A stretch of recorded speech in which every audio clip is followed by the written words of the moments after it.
Welcome sa ating YouTube channel mga kabakal. So dito ulit tayo sa arc welding tayo, ano. Dagdag tayo ng kunting kaalaman dito. So nung nakaraan ang ating tinira ay mga idol, flat position. So resultal pa rin, penetration pa rin na tayo ngayon, no. Ngayon naman titirahin natin resultal naman mga kabakas, yung nakatagilid naman, ano. So mayroon tayong 4 position, flat position, horizontal, vertical and overhead, last natin position sa welding, So try natin ng horizontal naman ngayon kung penetration to mga kabakas. So tara. Siyempre magagagils tayo mga igan. So ang ating penetration kailangan mayroon pa tayong gap pa rin, no. So okay, tirahin na natin to. At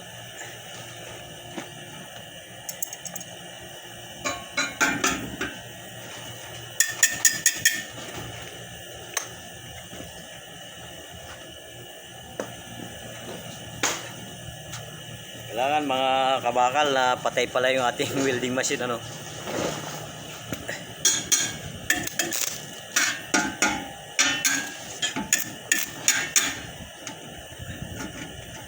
So as lang nating prepare ating ground.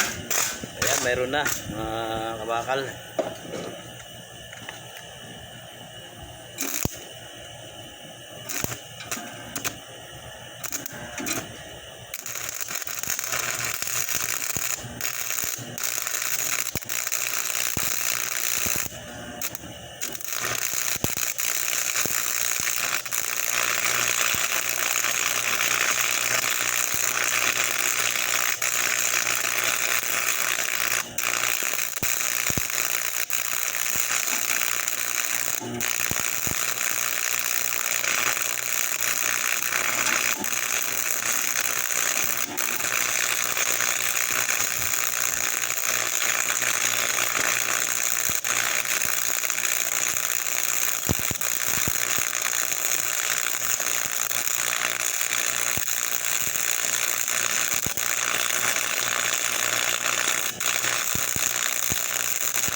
Alright mga kabakal, so natapos natin yung ating pa rin to, mga penetration, yung pagdudugtong, So i-resultal naman to kahit patagilid yung ating tirada, patagilid, kaya i-resultal siya. So mainit pa mga kabakal.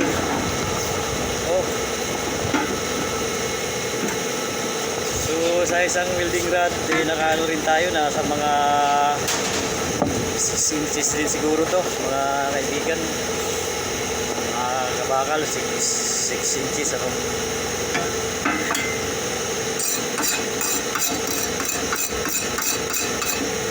mga kabakal, 6 inches pa rin to. So sa isang welding rod nagtapos tayo dito. So nakuha rin naman natin halos lampas pa dito sa ating angle bar yung kumbaga lampas pa yung hinang natin sa ilalim, So nakuha rin natin yung tamang pagkakahinang natin sa ating penetration. So halos pantay lang siya yung lapad, tsaka walang masyadong gap, walang isang gap. So tulad ng nakaraan, kahit na mas mahirap tong horizontal na yun, mas mahirap to kumpara sa flat position natin ng nakaraan. So Although kahit na medyo mas mahirap-hirap, nakuha pa rin natin yung ating magandang move ng ating lusaw So nakuha pa rin natin yung labis talaga rito Ayan dito yung ating makikita yung likuran natin. Ayan pantay lang din siya. So tulad dun dati, kung ang hinihinang nyo yung mga plate o pipe, magkakaroon tayo rito ng second cutting or third cutting.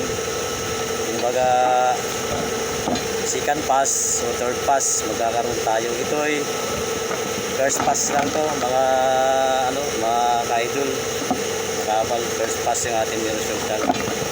So nakakuha pa rin natin yung the best na inaasahan natin. Kumbaga hindi siya nagkaroon ng mga length o awang nagkapantay yung pagkakasunod-sunod, kahit na minsan napuputol yung ating spark. Kumbaga nakokontrol pa rin natin yung dugtungan mahalaga yung dugtungan, nakokontrol natin.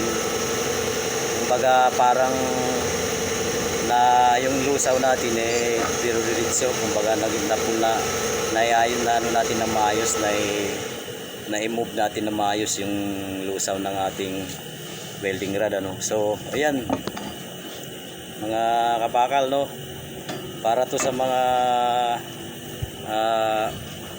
beginner na kulang pa sa kaalaman, na gusto magkaroon ng kaya ayan, sana magkaroon tayo ng kahit papaano makapagbigay natin ng konting kaalaman sa art welding natin dito sa ating YouTube channel. At saka